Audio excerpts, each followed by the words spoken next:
We just finished up week 4 of the NeuroSomatic Flow teacher training program, and it is, we're just still going strong and deeper. It's really, things are deepening now. Pretty heavy with the earth elements. It's been really fun diving deep, not too deep, but deep enough into high-level neuroanatomy, the major players of the nervous system, and they're really enjoying that, and the beauty of how flow inside of the body, how information flows, and how the element of fire is actually instrumental in the flow of information inside of the brain and the nervous system, and the synchronous firing of neurons in order to create new connections. So all of it is just they're enjoying it. Also,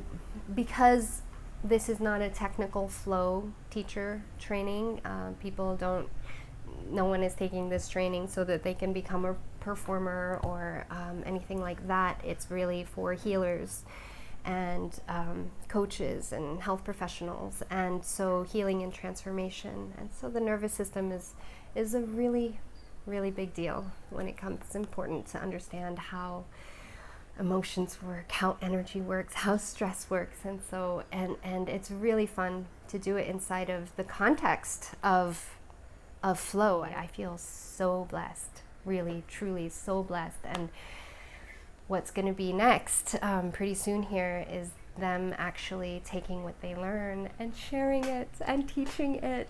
So maybe there's one of the teachers are in a place that you are. When they announce their classes, who would like to take some of these NeuroSomatic Flow classes?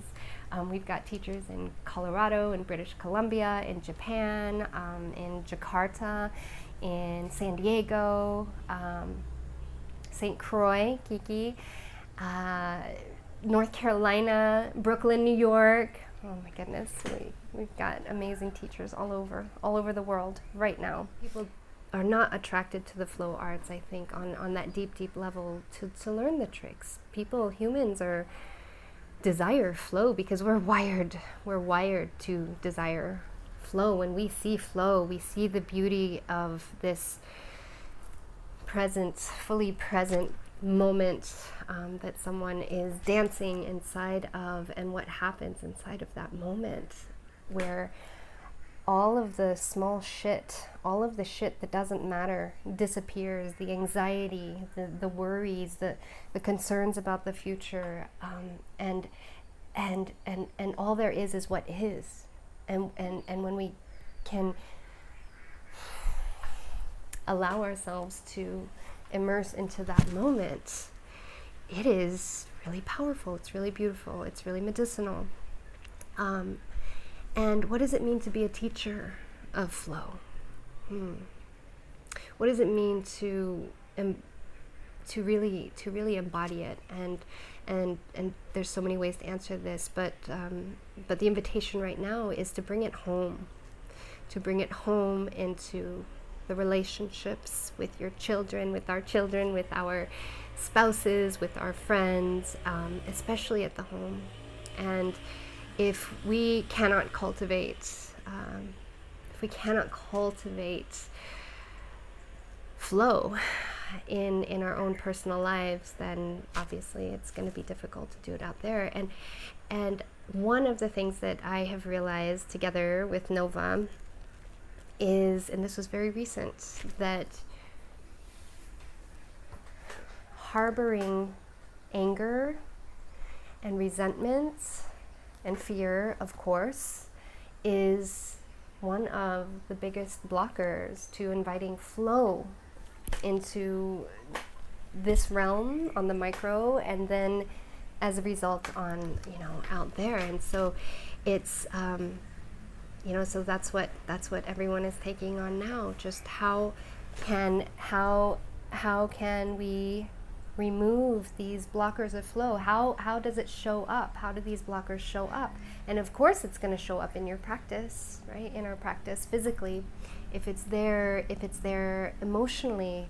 And so that's one of the things that Nova and I have personally been taking on. And if you're listening to this and you're like, how do I cultivate more flow in my own life, is to let go of the heavy shit, to let go of anger, to let go of resentment. It's not always easy, right? It's not always easy when we feel like somebody has wronged us, to hold them in a different light and to really release whatever it is that we are holding. And then along those same lines, releasing expectations of what anything needs to look like right now. Wow. And then on a global level, how do we cultivate flow in our communities as we move into this new normal? And I notice tendency to want those things that I'm comfortable with, those things I'm more familiar with. I have this expectation to be able to, when is it going to be like that again? And I'm noticing that the practice is, okay, it might not be like that again. And to come back to, well, what can we create inside of this? What are the little things that we can do and appreciate? So I promised you a little glimpse. That's where I was sitting. This is actually, I'm in a place called we're at Rumakita. This was our first bungalow that we stayed in. We loved it, especially because of that little klunpu or gazebo. We used to meditate up there, and the sun rises right over here. That's the view. They just harvested all the rice there, and yeah, see the blue sky. Yeah, anyway, just a little glimpse. Mwah.